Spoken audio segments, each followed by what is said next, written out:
In 2008, an Indian company won the Golden Peacock Award, the country's top prize for corporate governance. A few months later, its chairman confessed to running one of the biggest accounting frauds in history, from inside the same company that had just been praised for how well it was run.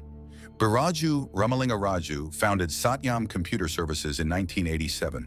Within 2 decades, it was one of India's largest IT companies, a New York Stock Exchange listing, blue-chip clients worldwide, tens of thousands of employees.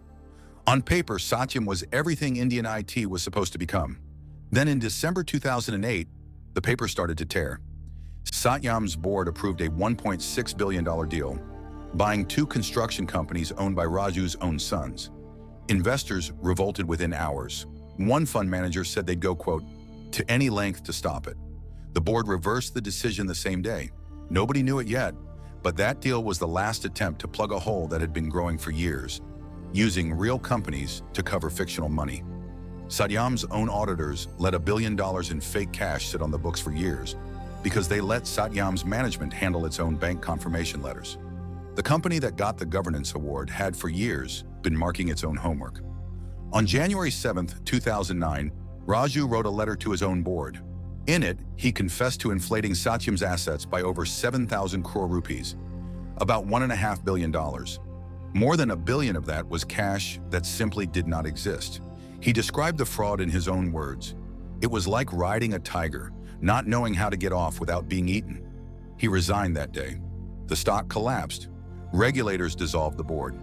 Months later, in a government-supervised auction, Tech Mahindra won the right to rescue what was left of Satyam, saving the jobs of tens of thousands of employees who had nothing to do with the fraud. In 2015, Raju and 9 others were convicted and sentenced to 7 years.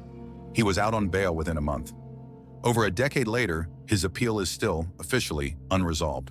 Today, Raju plays an active mentoring role at a technology company called Brain Enterprises, where he's listed as the inventor on its own patented technology. In 2024, Brain abruptly terminated over 1,500 employees and left thousands more unpaid, more than 17 crore rupees in unpaid wages. Former employees have since filed criminal complaints against the company's directors. The man once celebrated for corporate governance is, once again, at the center of a company accused of the same pattern. Promises made to people who kept showing up to work, trusting they'd be paid. An award for governance is not governance. The only real audit is whether the people owed money actually get paid.